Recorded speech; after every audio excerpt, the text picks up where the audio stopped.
Motivasi Islami. Allah Subhanahu wa ta'ala berfirman di dalam surat At-Tahrim ayat yang ke-8. A'udzubillahi minasyaitonirrajim. Ya ayyuhalladzina amanu tubu ilallahi taubatan nasuha. Wahai orang-orang yang beriman, bertobatlah kalian kepada Allah Subhanahu wa ta'ala dengan taubatan nasuha. Taubat yang semurni-murninya. Hanya karena Allah Subhanahu wa ta'ala, ya. Bukan karena faktor dunia maksudnya. Misalnya, ya, menyangkut tadi seseorang dia tidak merokok misalnya, takut karena terserang penyakit, ya. Takut terserang penyakit ini bukan karena Allah Subhanahu wa ta'ala. Seseorang meninggalkan khamar dan zina karena takut terkena penyakit, ya, atau terkena satu gangguan dari virus, ya. Maka ini bukan karena Allah Subhanahu wa ta'ala. Harus karena Allah Subhanahu wa ta'ala, ya. Taubatan nasuha.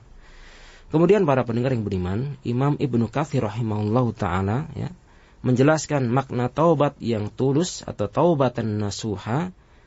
Sebagaimana perkataan ulama adalah, ya, menghindari dosa untuk saat ini, ya, menyesali dosa yang telah lalu, ya, bertekad tidak melakukannya lagi di masa yang akan datang. Lalu jika dosa tersebut berkaitan dengan hak sesama manusia, maka ia harus menyelesaikannya atau mengembalikannya, ya. Berdasarkan penjelasan dari Imam Ibnu Katsir rahimahullah ta'ala tersebut, maka syarat taubat yang mesti dipenuhi oleh seseorang yang ingin bertobat dengan secara nasuha, secara yang murni adalah beberapa hal berikut ini para pendengar yang beriman. Yang pertama, ya, taubat dilakukan dengan ikhlas, ya, bukan karena makhluk atau untuk tujuan duniawi, ya. Tidak mungkin disebut dengan taubatan nasuha ketika seseorang bertobat karena ada faktor atau unsur keduniawian. Dia benar-benar takut karena Allah Subhanahu wa ta'ala. Dia benar-benar faham bahwasanya amalnya dihisab. Takut dengan azab Allah Subhanahu wa ta'ala, takut dengan hisab Allah Subhanahu wa ta'ala, takut dengan pembeberan, ya, bahwasanya amal setiap hamba akan dibeberkan di seluruh penghuni akhir pada saat itu, ya. Yang kedua para pendengar yang beriman, menyesali dosa yang telah dilakukan dahulu sehingga ia pun tidak ingin mengulanginya kembali. Sebagaimana yang dikatakan oleh Malik bin Dinar rahimahullah ta'ala, beliau mengatakan menangisi dosa-dosa itu akan menghapuskan dosa-dosa sebagaimana angin mengeringkan daun-daun yang basah, ya. Nyesal, ya. Kalau perlu menangis, menghibah kepada Allah Subhanahu wa ta'ala, merintih, merengek kepada Allah Subhanahu wa ta'ala, memohon ampun, ya. Harus dibarengi dengan ini. Tidak mungkin seorang dia bertobat tanpa ada penyesalan, ya. Justru dia bangga cerita kesana kemari, tidak, ya.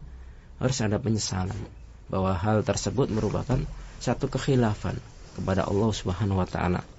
Yang ketiga para pendengar yang beriman, tidak terus-menerus dalam berbuat dosa saat ini, ya. Maksudnya apabila ia melakukan keharaman, maka ia segera tinggalkan, dan apabila ia meninggalkan suatu yang wajib, maka ia segera menunaikannya kembali, ya. Dan jika berkaitan dengan hak manusia, maka ia segera menunaikannya dan meminta maaf untuk dihalalkan perbuatannya tersebut para pendengar yang beriman, ya.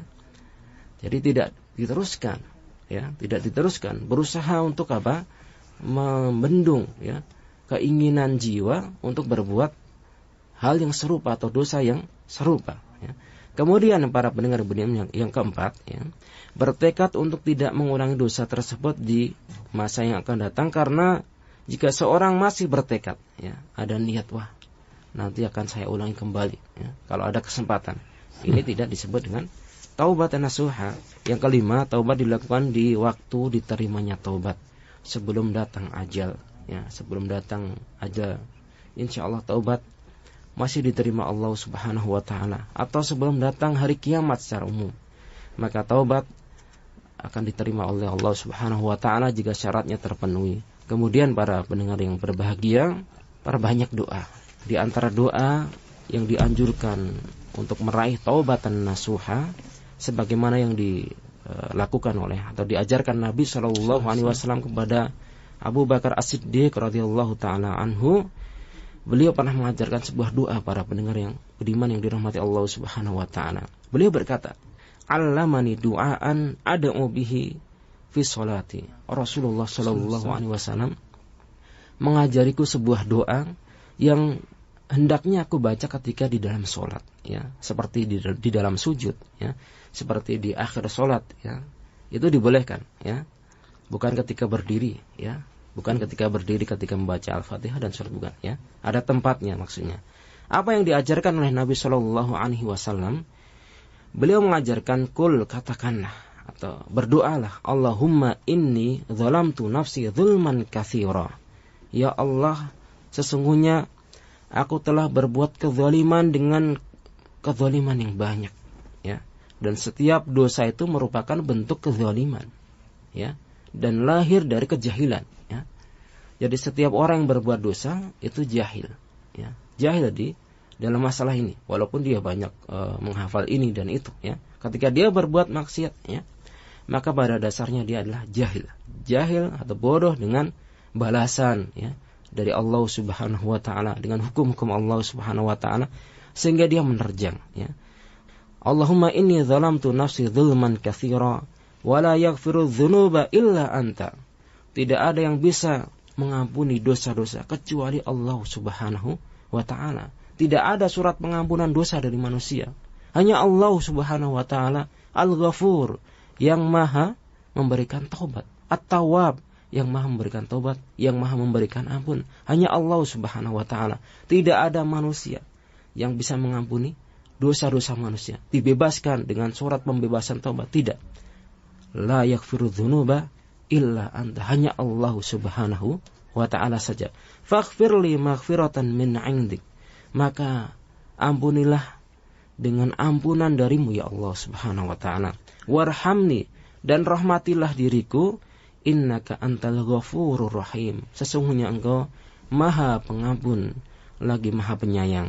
Jadi para pendengar yang beriman yang dirahmati Allah Subhanahu wa ta'ala, demikian beberapa syarat dari taubatan nasuha, taubat yang murni.